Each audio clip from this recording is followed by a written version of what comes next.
আসসালামু আলাইকুম। আশা করি সকলেই অনেক ভালো আছেন। নতুন আরেকটা ভিডিওতে আপনাদের অনেক অনেক স্বাগতম জানাচ্ছি। তো বারান্দা থেকে দেখলাম নিচে অনেক ভ্যান বসেছে, সবজির ভ্যান, মাছের ভ্যান, মুরগির ভ্যান। তো তাড়াতাড়ি চলে গেলাম, দেখি কী কী নিয়ে আসা যায়। তো যাই নিয়ে আসলাম। এখানে দেখেন কী কী নিয়ে এসেছি, বা একদম টোটাল বাজার করে একদম ভরে নিয়ে এসেছি। তো এখানে আমি একটা পাঙাশ মাছ নিয়ে এসেছি, কিছুটা আপনার পোমা মাছ নিয়েছি, একটা মুরগি, পালং শাক, আলু, টমেটো, ধনেপাতা, অনেক কিছুই এখানে নিয়ে এসেছি। এখন এগুলো কুটে পরিষ্কার করে রান্নায় চলে যাব, দুপুরের রান্নায়। আজকে এগুলোই দুপুরে রান্না করব। তো সাথে থাকুন, দেখতে থাকেন কী কী রান্না করি আজকে। আর এই সব বাজারগুলো নিয়ে আসি নিচ থেকে। তো এইখানে আমি যেহেতু আজকে পোমা মাছ নিয়ে এসেছি, ভাবলাম যে পোমা মাছই আজকে আগে রান্না করি। তো এখানে আমি কিছু পোমা মাছ একদম কুটে পরিষ্কার করে একদম বাছাই করে রান্নার জন্য নিয়ে এসেছি। এখানে আমি পোমা মাছ 1 কেজি এনেছিলাম, তো 1 কেজির অর্ধেকই এখানে নিয়ে নিয়েছি। তো পোমা মাছগুলো এখানে এখন উল্টে সুন্দর করে একদম ভেজে নিব রান্না করার জন্য। তো এখানে দেখেন আমি কড়াইতে দিয়ে দিচ্ছি, জায়গায় হচ্ছিল না, একটু ভেঙে চুরে গেছে।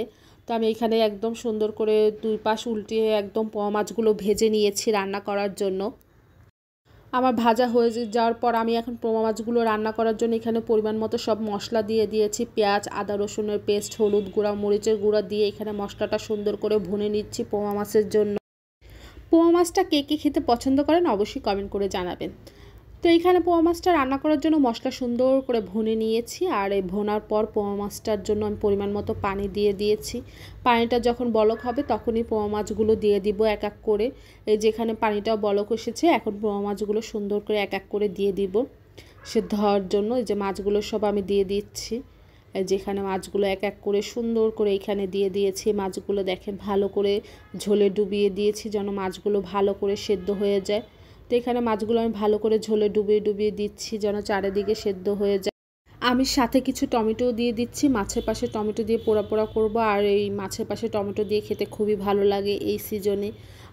তো এখানে কিছু টমেটো দিয়ে দিয়েছি, পরিমাণ মতো টমেটো যে কয়টা দিব, আর বেশিও দিব না। আর টমেটো দেওয়ার পর এখানে মাছটা দেখেন সুন্দর সেদ্ধ হয়েছে। সাথে কিছু ধনেপাতাও দিয়ে দিয়েছি।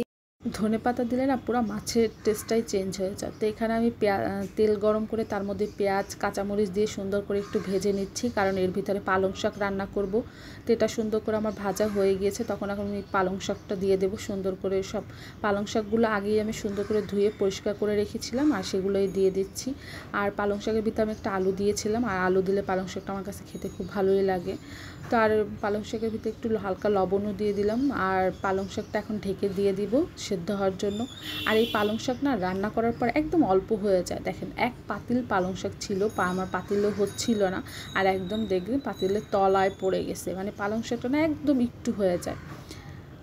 তো এই যে পালং শাকটা খেতে আমার কাছে খুব ভালোই লাগে, তাই আমি পালং শাক নিয়ে এসেছি। আর একদম অল্প হয়ে যায়, তার জন্য একটা আলু কেটে দিয়েছিলাম।